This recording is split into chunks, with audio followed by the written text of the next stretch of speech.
In Nambole, as you watched, the perimeter wall has 4 encroachers on the government land. Now, it's only prudent that we should hand over a job completely done, a stadium ready for use. Now, as those encroachers, we are giving them at 15th Feb. They should find their way out and go. By 15th, we shall start demolishing those structures you have seen because they are illegal in that stadium. There is no compensation because they are encroachers. You can't have stolen my property, then I compensate you to leave. Thank you.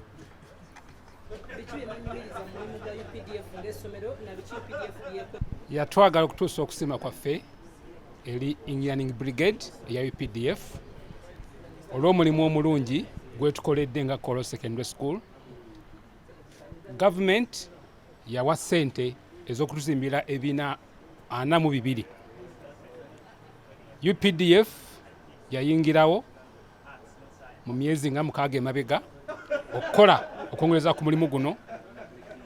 Njala okutegeeza ensi nti UPDF ekoze omulimu mulungi neeyisa niwe twali tusuubira. Okusobola twali tulina okubuusabuusa ku busobozi bwabwe nti basobola okukola omulimu guno mu ggwanga lyonna nga tumanyi nti omulimu gwa UPDF gwa kuba masasi, naye batwewuunyisiza okulaba nti ng'ogyeko okukuba amasasi balina ebirala basobola okukola mu kulaakulanya eggwanga. Bazimbye ebizimbe ate nga bazimba nga ebikolebwa omulimu ogukolebwa gwa mulembe. Twagala okubeebaza discipline empisa ey'abakozi abadde ku mukola ebadde ennungi nnyo, tukolaganye nabo bulungi nnyo.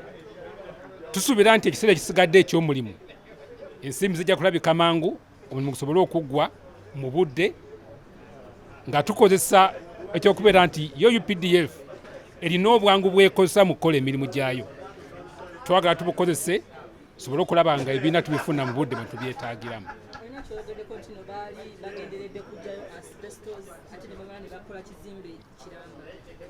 Ekizimbe kino okuzimba kuno kwajjawo lwa kubeera nti wabaddewo enkola ya gavumenti okulaba nti ebizimbe bya gavumenti byonna ebirina asbestos roofs, asbestos oyo agibwa mu bizimbe bya gavumenti. Naye bajja wano ekkololo okukola omulimu ogwo basiŋŋana nti ebizimbe ebimu ebirina asbestos roofs ate byali bya wood nga wansi babizimbisa mbaawo nga tebasobola kuteeka mabaati mapya ate ku mbaawo. Kane basalawo nti basooke bazimbe kubanga tulina ebizimbe nga 15 wano ebirina asbestos roofs. Kati nga kibetaagisa okusooka okuzimba baleke bamenye ebizimbe bino n'okugyawo asbestos. Kati y'engeri eyo ekizimbe kino ekyajjamu nti kyali kwagala kugyawo asbestos. Asbestos bajja okumugyawo ng'ebizimbe ebiriwo byambaawo ne bagamba nti kabasooke bazimbe. Era kati kyekibaliko. Omulimu guno okusooka gwatandika mu mwezi gwa Kutaano omwaka 2020. Gwaliko contractor yagusookako Sika Associates eyakola contracts 2 ku mulimu guno, phases 2, naye tumwebaza nti yakola omulimu mulungi. UPDF yayingirawo mu phase eyokusatu mu mwaka 2022, bayingirawo mu mwezi gwa mwenda. Naye mu mwezi ogwo ogumu basobola okubeera nga phase era ekolebwa emyezi 6 bagikola mwezi gumu n'ekitundu. Twagala okubeebaza olw'obwangu bwe bakozesa emirimu gyabwe.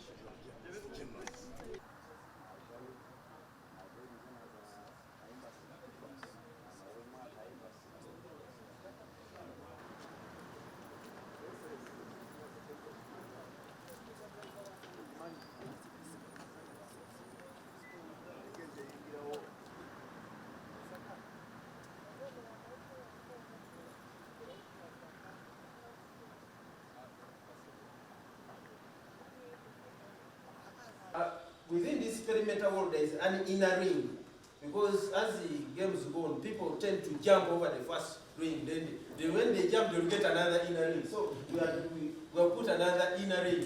That is the wall for the inner ring. The projects have so far. Capacity is there, and it can be witnessed on so far the works we have executed, like here in Kororo. we still have a period.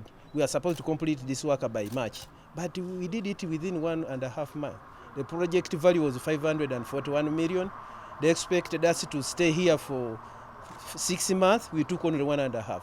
Now, the perimeter wall, I was given 6 months. I did it within 4 months. That is 4.2 kilometers. It is done. We have moved around. Most of you witnessed.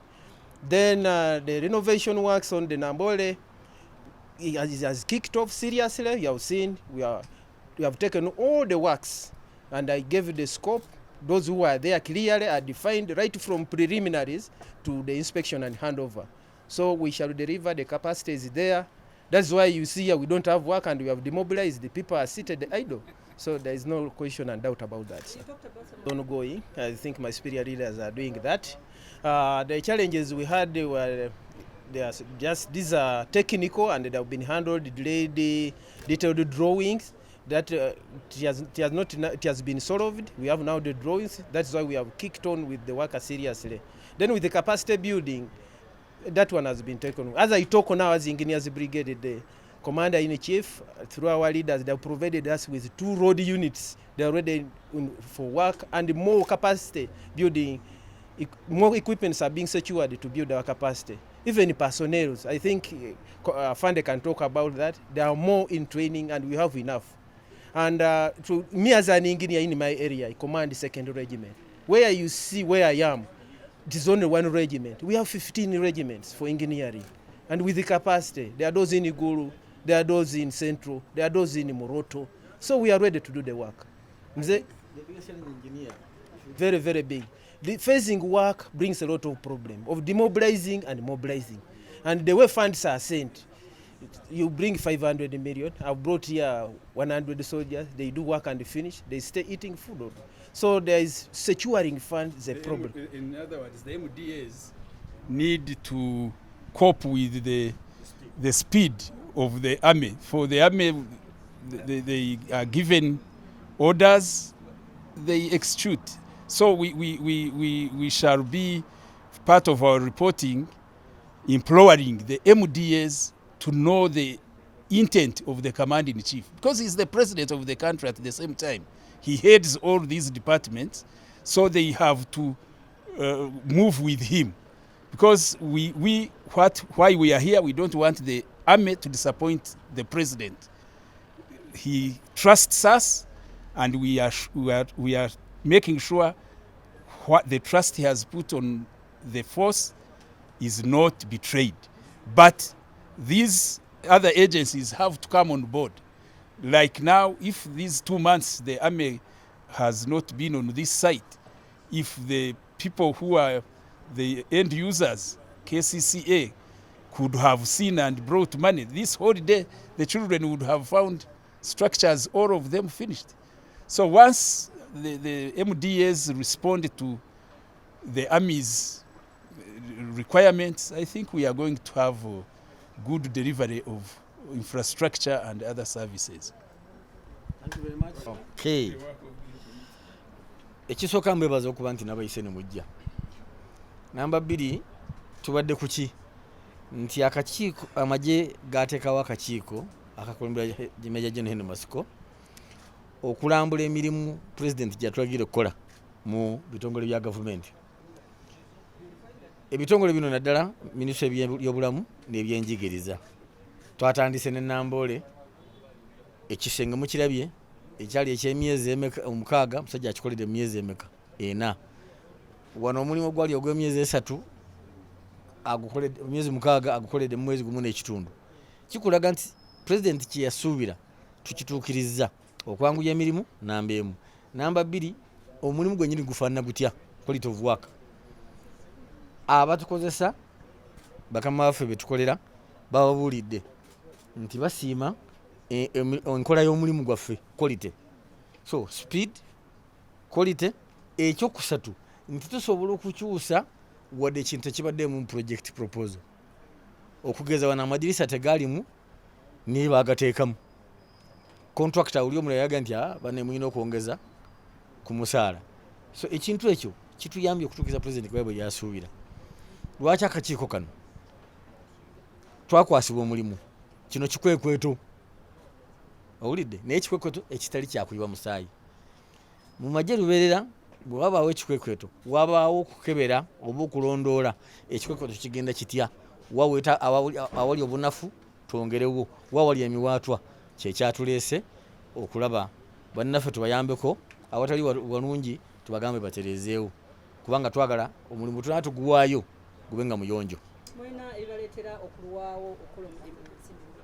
olw'okusomoozebwa nti ebitongole bye tukolera oba ministries nti oluusi tezitambula na speed yaffe kati okugeza nga wano mwezi mulamba abantu baffe batudde sente tezinajja okumaliriza omulimu so singa zajja mu budde nga jeno bwagambye singa abaana bandigenza okudda ngawamma gwe classroom ziriredde basoma naye sente KCCA tenakuzikolaki kuzireeta kyandibadde kirungi batamule speed yaffe okusomoozebwa okwokubiri of course kuli nti bw'okola ng'ate n'abantu bakozesa kiyinza okuaffectinga speed ekyokubiri olina okufaayo ennyo okola ku safety y'abaana abo so kyandibadde kirungi banguye ebikozesebwa ffe tumalirize omulimu ng'abaana tebazze mu ssomero nga bwe mukirabye munda mu kisaawe mulimu abantu abeesenza benjogedde nabo mbatumye nakankozesa omukisa guno ogw'amakutu gy'amawulire okubalabula nti ffe tubawadde omwezi gumu olwa ennaku z'omwezi ziri 5 ogenda okuwera 15 omwezi ogwa February nga buli muntu ali munda mu kisenge kya Namboole ayamuse bino ebyokuddawo ne beesisigiriza nti ate omanyi bw'oba obbye ne bakusonyiwa nti genda bugenzi nga bw'oli wandisanyuse nti otuluna amabega n'odduka buddusi so nsaba buli ali ku ttaka eryo aviire ekisaawe bwe tunakyazanga abagenyi nga bwe mubadde mukiraba tuleme kuswala bwe tutuuka 15 Febu tujja kusenda tujja kukola ki tujja kusenda kati yesisigiza nga alowooza nti tujja muyirira tetuliyirira babbi mwebale nnyo. We've had a very good working relationship with them during their stay, and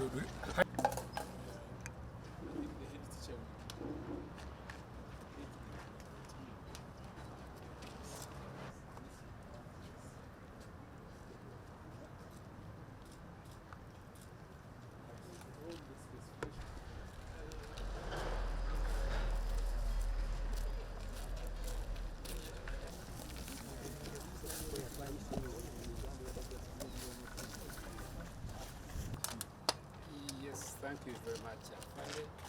Ladies and gentlemen, good afternoon. We are assessing partly, this is why the strategic leadership has commissioned us as an internal mechanism to make an evaluation, but from the engineers, the capacity they have dominated all the sites. They are there. When we talk of dominating, they've put personnel and work is ongoing, and actually some they are finishing in a record time. They give them 3 months, for them 1 month they are finishing.